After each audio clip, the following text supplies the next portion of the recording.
Hello everyone, FPL Raptor here and welcome back to another video on my YouTube channel. In today's video we have my Gameweek 11 preview and we're going to discuss the players that you should be buying, holding and selling ahead of the upcoming deadline. If you are enjoying the content here on this channel or if you are new to the channel, please do consider liking, make sure to subscribe as well. But without further ado, let's jump into it.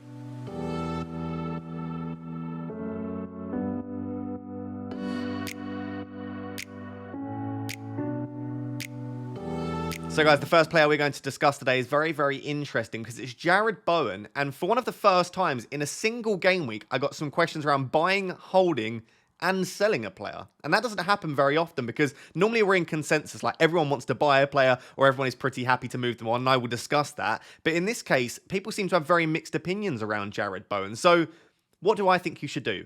I don't think it's a simple answer because I think you could go either way on this. I am probably looking to hold him at the moment, but I can certainly understand why you would be looking elsewhere because there are some really good options at quite a bit cheaper. For example, someone like an Adingra at 5 million or Palmer at 5 million or even like a Mitoma or a Diaby. You can save the money and obviously use those funds elsewhere. The fixtures really aren't that bad over the next 5 at least. If you look Brentford, Forest, Burnley, Palace and Spurs, Jarrod Bowen has returned in every single away game this season.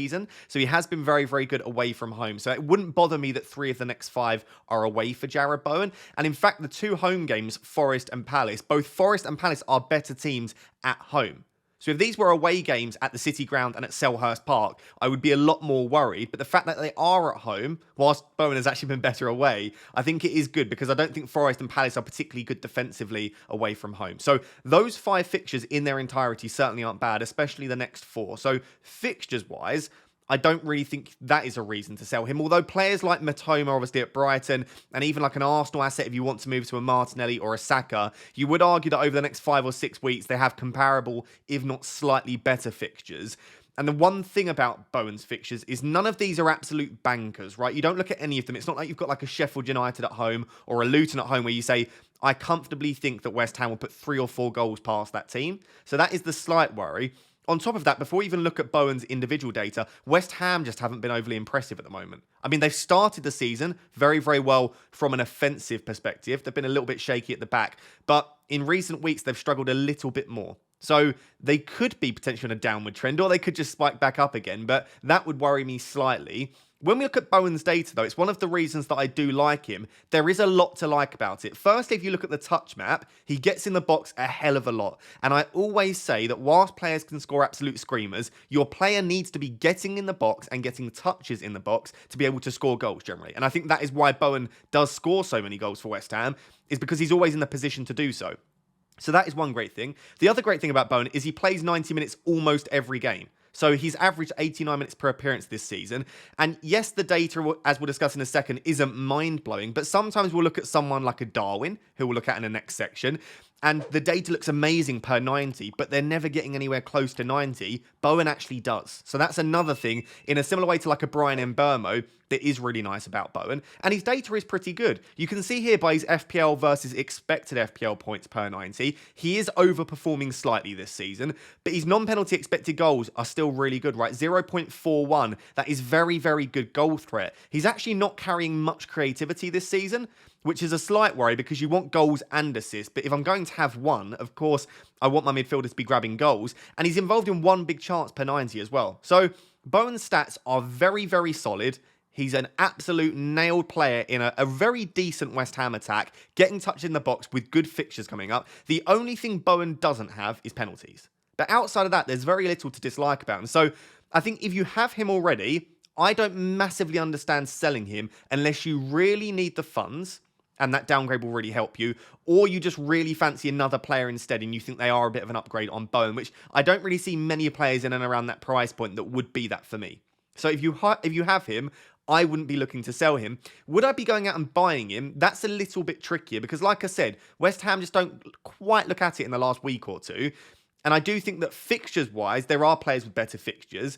And I think stats-wise and data-wise, there are players with slightly better data or at least comparable data for a cheaper price. So if you are buying fresh, I don't know that this is the week, especially considering Brentford aren't a poor defence, that I would go out and buy Bowen. But if you do just want someone that you can hold long term, he plays every minute, he's talismanic, he's got good data. Like I said, there is very little to dislike about him. So I think he is a very solid purchase. I think he is a very solid hold, but I could see you going either selling him or even buying him as well. It's a very difficult position to be in and a very unique one in FPL because usually we have a general consensus. I would love to know down below, do you own Bowen? And if so, are you looking to sell him? And if you don't, is he on your watch list at the moment, or do you think there are better options? So guys, if you've been watching my videos for a while and specifically been watching my deadline streams, you will know that sleep is incredibly important to me, and it's also very, very important for making FPL decisions. In fact, in my own book, I wrote about psychology in FPL. There is an entire chapter dedicated to the importance of sleep on our FPL decision making, and also my favorite book of all time is Why We Sleep by Matthew Walker. Actually, research suggests that sleep can improve cognitive functioning, memory, and problem-solving abilities, which are all important to making good decisions, which essentially means the more sleep you get, the better your FPL rank. It really is that simple. So recently I got into contact with Emma's Sleep, who provide high quality sleep products delivered by sleep experts, and they've actually sent me their premium next gen mattress, and let me tell you,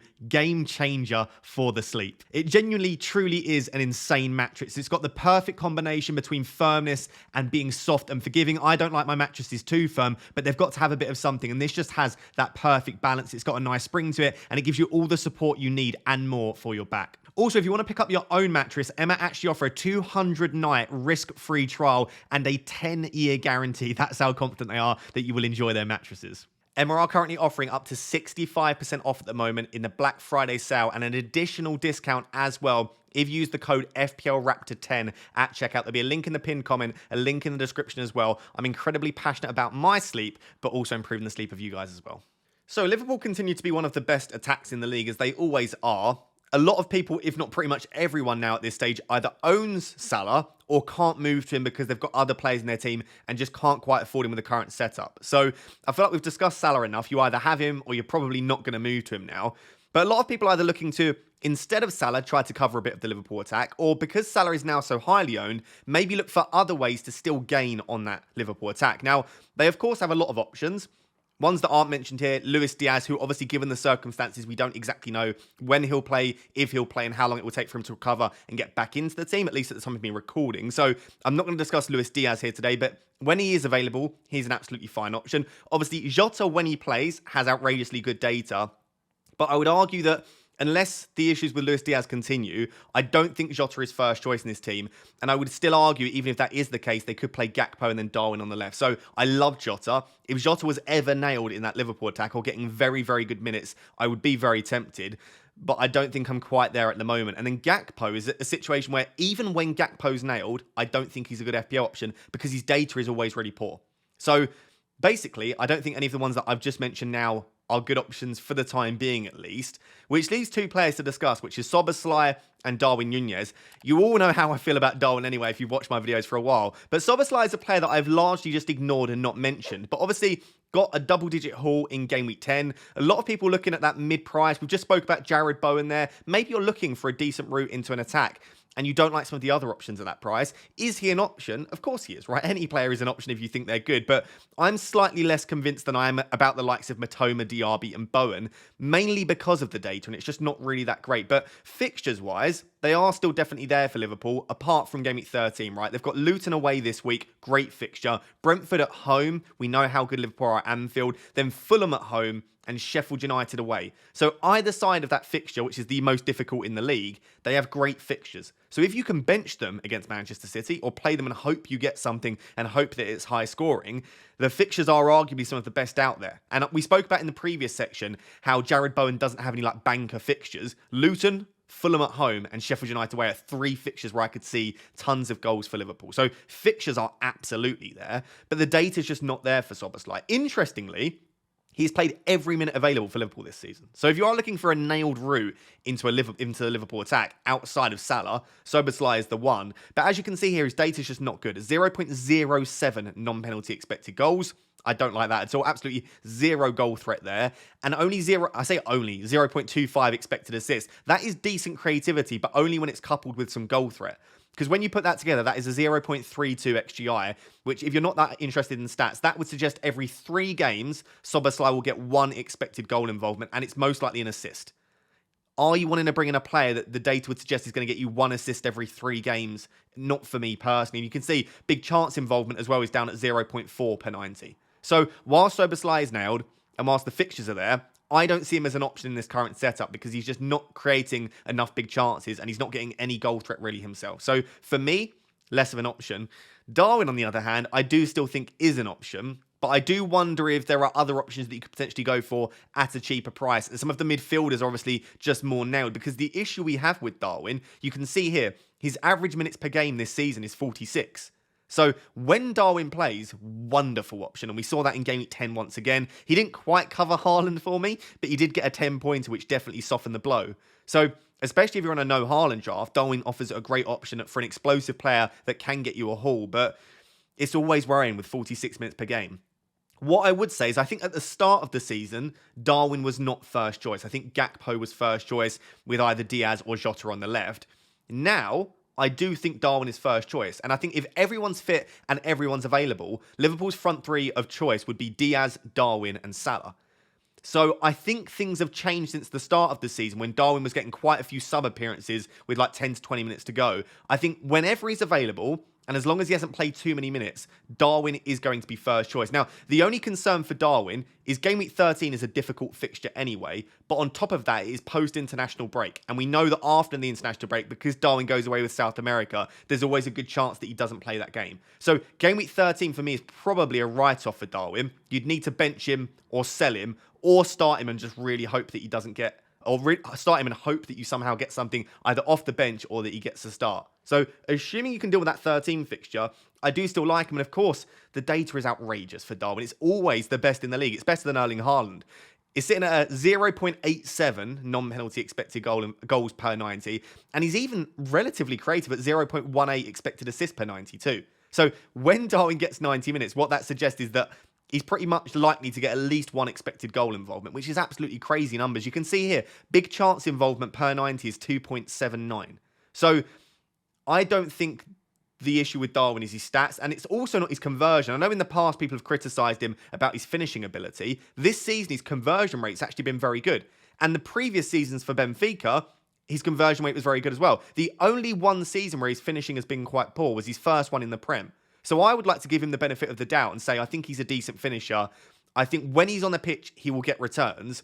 All it comes down to is your prediction of Darwin's minutes over the next 5. If you think Darwin starts 3 of Luton, Brentford, Fulham and Sheffield United away, and you think he'll get 60, 70 plus minutes in those games, I still think he's value at 7.5. If you are telling me that you only think he'll start 2 of Luton, Brentford, Fulham and Sheffield United, and or you also need him for Game Week 13, then I don't think he's an option. So it comes down to when you need him, can you deal with 13, and what is your prediction of his minutes? I currently own him, and I've got no intention of selling him for the time being, but I am also wary that it's difficult owning a player every week that you just never know is going to start. That is a bit of a psychological torture, but on top of that, it's just not ideal for trying to optimize points when there are so many other nailed players that also have good data and good fixtures too. So let me know down below what you think of Szoboszlai and Darwin. For me, Szoboszlai is not an option. Darwin really is, but I already own him. So guys, there are a few questions around some of the cheap strikers in FPL. Not necessarily just that question in general. People were saying like, is Joao Pedro still an option? Should we go out and buy Nketiah? What do we think about Calvert-Lewin? So I thought I would just discuss all of the cheap strikers from kind of 5 million to 6 million. Of course, you have someone like an Archer in there as well. But let's say that this is a player that you need to play every week. I wouldn't want to rely on Archer every week. So these players here, I think, are all conceivably players that you could rely on every week. I have omitted a couple of options, for example, Morris, just because I don't think Luton are very good and I don't back him to return on a regular basis. So all of these players here, if you tell me you're going to buy out and you would need to start them every week, I think they are okay in their own right. But maybe there are some slightly better options than others. I do really like Foster. I think he's, as you can see here, very, very nailed, 87 minutes per appearance, got decent projected points. His data is okay, but Burnley's fixtures coming up are actually pretty decent. They're starting to improve now. They started the season with absolutely horrid fixtures. So for him to put up that data with pretty tricky fixtures, now going into a nice fixture run, if you need to go down as cheap as Foster, I actually think he's a really decent option. So no issues with him at all. But I think if you can stretch to some of the slightly more expensive players, as you can see by their non-penalty expected goal involvement per 90, I do think they are probably slightly better. And one of my favourite options is still Joao Pedro. Now, it's difficult to justify this on the back of him getting benched in Game Week 10, but we knew that would be a possibility because he played a lot of minutes in Europe. I suppose it does become a concern with Joao Pedro if he's favoured in Europe, or midweek fixtures at least, and then not favoured in the Prem. But I don't think that will be the case. I think it was just a simple case of one or two of the players that played a lot of minutes in Europe had to miss out. And I think Adingra and Matoma at the moment have been so good that they almost had to start. Right, so and then Fatty and Joao Pedro missing out. But I think there will be some rotation with that Brighton front line. Joao Pedro will definitely not start every game. So don't buy Joao Pedro expecting that. But when he does play, and when he gets good minutes, you can see here, he's got the second best data on this list at 0.6 non-penalty expected goal involvement. And Brighton's fixtures coming up are really strong too. So if you can stomach the odd benching, Joao Pedro is really nice. And I should say on top of that, one of the things that he does have, which some of the other players on here don't, is Joao Pedro is also on penalties when he's on the pitch.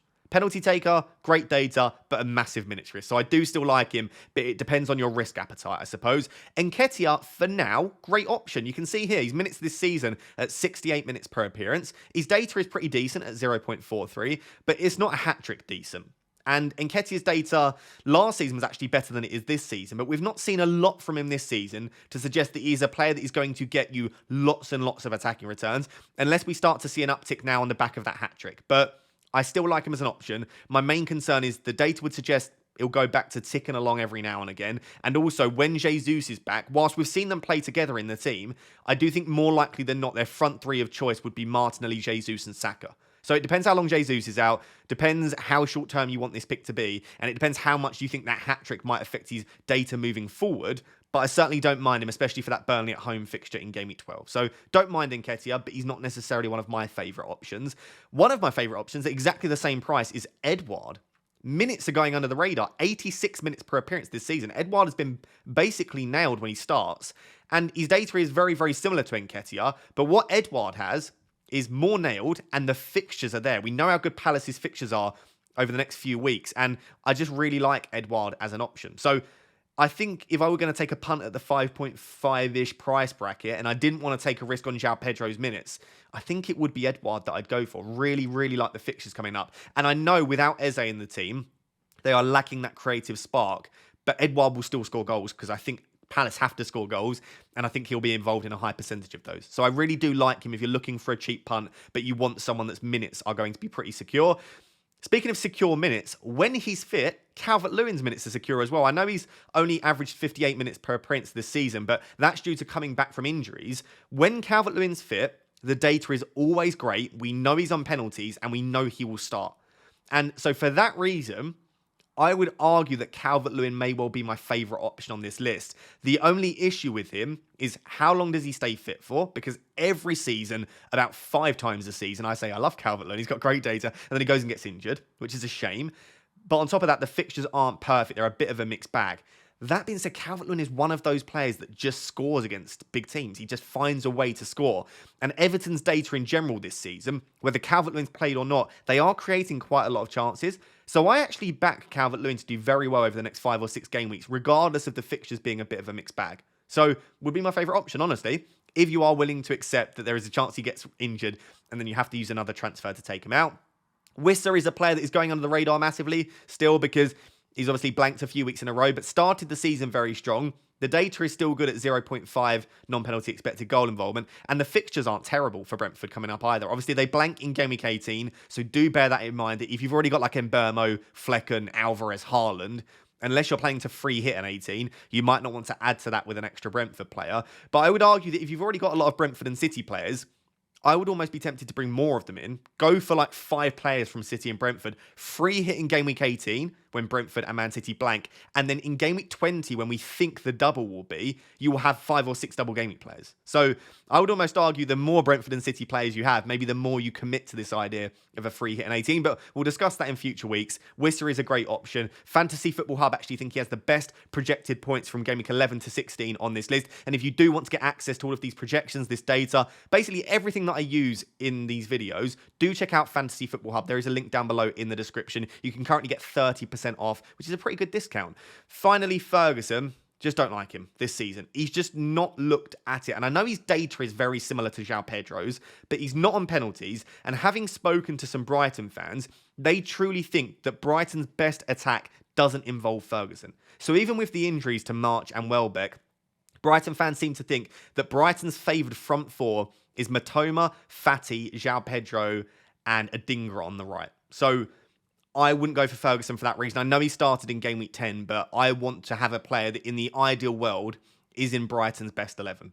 So basically to recap that, you can see the 3 players that I've got a star on. I don't mind Foster. Joao Pedro would be my favourite cheap option, assuming you can handle the minutes risk. Don't mind Nketiah, but I think Edouard is better at that price. Calvert-Lewin is my favourite on the list. And if you just want a safe option that seems to be ticking along, Wissa could still work.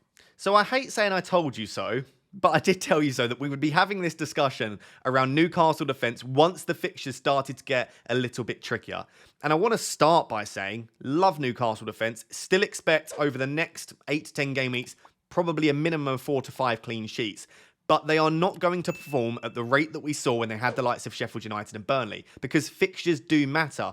And I'll use the example of Kieran Trippier, blanked the first 4 game weeks of the season because those were the 4 trickiest fixtures, then returned for 5 weeks in a row because those were the 5 easiest fixtures, and then blanked against Wolves, which is a difficult fixture at Molineux from a defensive perspective. And now I'm not saying that Kieran Trippier will only return in easy fixtures, because we saw last season he returned against the likes of Manchester City. But fixtures do matter. And I think especially for players outside of Trippier, such as Dan Burn, they don't have much attacking threat. You really are reliant on clean sheets, and they don't even tend to be that great for bonus points because the attackers score so many goals. So what I'm saying is, I don't expect as many clean sheets, aren't going to be many bonus points unless you get attacking returns. And therefore, are there better options potentially? And one of the other reasons that a lot of people are looking to jump off the Newcastle defence is that Sven Botman's injury just seems to be getting worse day by day.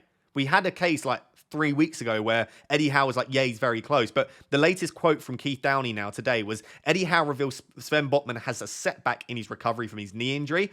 And what Eddie Howe said is there's an issue there. We're working through various options to try and diagnose the injury properly. Does he fall into the longer term category? Yes, perhaps, but we're awaiting clarity. But he's been saying that for a few weeks now. No sign of Sven Botman in training. No sign of him doing individual training either. So by all accounts, Sven Botman looks like he could be out long term. This would make me think at least in the months and less likely in the weeks. But maybe we should wait for official confirmation. Do I think that makes them a terrible defence? No. Lascelles has actually been really good. However, does it make him a weaker defence? Absolutely, because Sven Botman, I think, is their best defender. Out of that back line, I would say Sven Botman is the most natural defender. Fabian Schär is brilliant, but Sven Botman is the one that holds down that back line. So I do think it makes them weaker. Now, the first question I want to answer is around Lascelles. Lots of people wondering, is he now the best budget option? I would argue he probably is.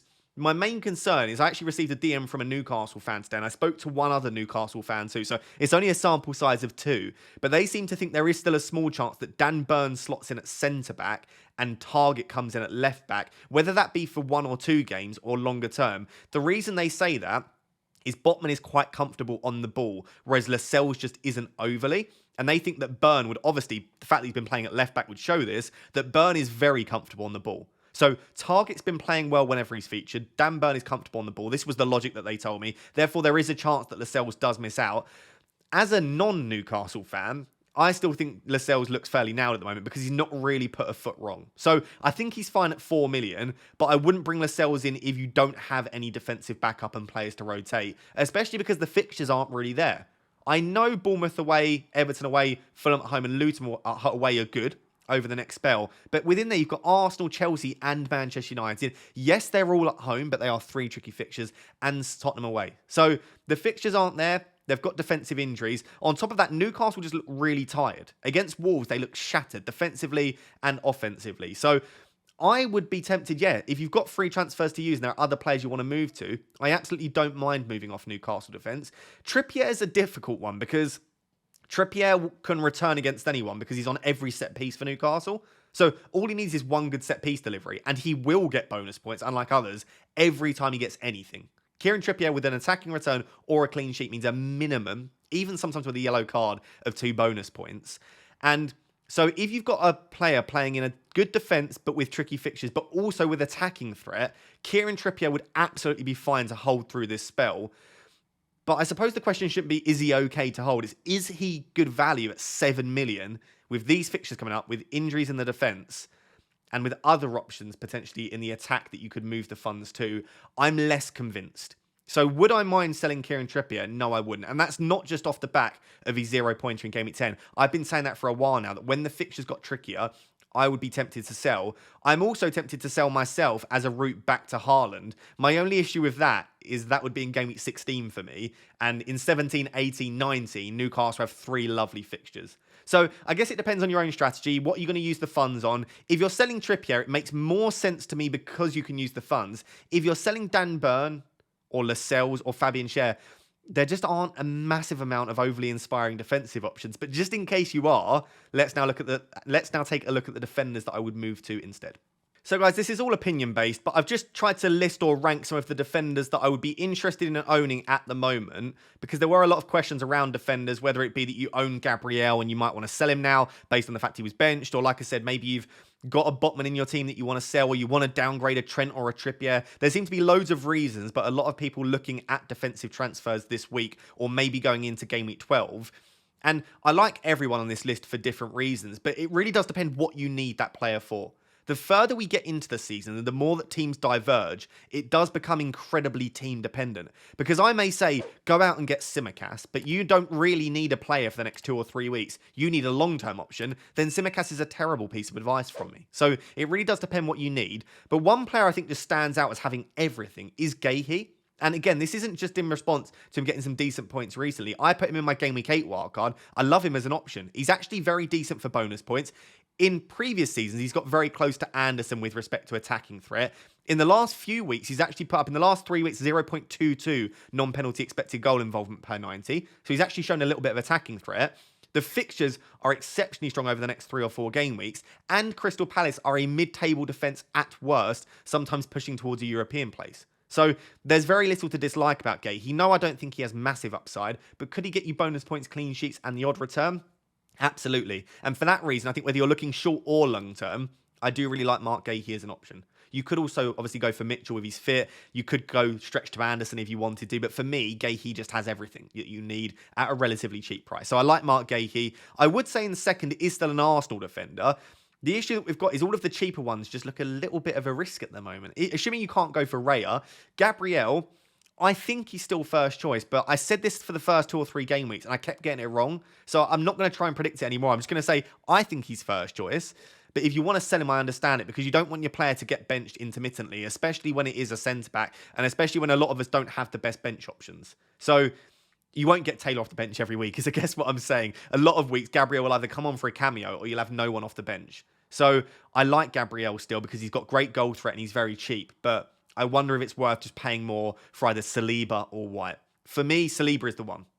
I do think there is a chance Saliba gets rested at some point if they are resting their defenders, because Saliba has played an insane amount of minutes. And we know he obviously suffered from an injury last season. So Saliba could get rotated at some point as well, but he would still be my favourite option. In third, I do have Tsimikas. This depends on 2 things. How long term do you need this option to be? But also, when is Robertson back? Which we still don't know at the moment. But for the time being, with the fixtures that Liverpool have coming up, Tsimikas is really good. And he's putting up about a 0.2 expected goal involvement per 90 over the last couple of weeks. So I like Tsimikas, a little bit of attacking threat. Liverpool seem to be, at least, defending slightly better this season. So there's very little to dislike about him, other than the fact that it is booking in a transfer later down the line. In fourth now, only because their fixtures in the long term are slightly trickier, I've got the Aston Villa options. Over the next 2 weeks, I would say they're probably the best options on this list, right? The next 2 fixtures are really nice for Aston Villa. But beyond that, I don't think I would want a Villa defender in my team. The only one is maybe Cash because of the attacking threat. But when I look at the fixtures coming up, I don't want to play an Aston Villa defender particularly. And that goes up to sort of game week 18, 19. So I don't hate an Aston Villa defender, especially if you need one for the next couple. But I would just look longer term and think, is again this going to cause you to have to make another transfer on your defence a little bit later down the line, because we don't want to keep making loads of defensive transfers. Edouard and Zuma I think are great because they are nailed. They're good for bonus points and they both carry some attacking threat. But West Ham have not been good defensively this season. They are still in the bottom sort of 4 or 5 teams for expected goals conceded. And yes, they haven't had perfect fixtures, but that is a little bit worrying. And a lot of us already own Areola. Do you want to double up on the West Ham defence? Maybe not. So that's the only reason they're in 5th, is just the data suggesting that they are not a good defence to invest in. And then in 6th, I've got Lascelles and Maguire. We just spoke about Lascelles. I don't think I would rush out to buy him, but if you need a cheaper defender, at least for the next few, he does look nailed enough. And Maguire's a similar one. I don't think Maguire's going to break the game. I don't think Maguire's a great transfer. And again, Maguire is probably a player that down the line will cause you issues. You're unlikely to want to triple up on Man United, so I don't think he'll block a 3rd United spot. But I do think, obviously, if you have more defensive injuries, you may well need to sell him in the future, because he is only nailed at the moment because he's playing relatively well. But also there have been injuries to Varane and to Martinez. Once Varane and Martinez are fully fit and available, that is our favoured back line. So if going into Christmas, Martinez is back and Maguire's not playing so great, of course I expect it to be dropped by then. But for Game Week 11, 12 and 13, Manchester United have Luton, Fulham and Everton. They're great fixtures to have Maguire for, and I wouldn't mind playing him. So Lascelles and Maguire are great if you need the funds. I have absolutely no issue with either, but both of them are rotation risks in the near and long-term future. So that's how I would look at it at the moment. If you just need a safe transfer to go and bring in at the moment, I think it'd be Mark Guehi. So guys, there you have it. That is my Game Week 11 preview. Hopefully this did help you around the players that you should be buying, holding and selling ahead of Game Week 11 and also beyond as well. As I said at the start of the video, do make sure to check out MS Sleep. There is a great discount at the moment. If this is something you've been thinking you want to do for a while, pick up a mattress or a topper or anything in that domain, I would go and check it out now with the Black Friday sale coming up and also the discount below as well. Thank you very much for watching. Make sure to like, comment and subscribe. But until next time, bye-bye.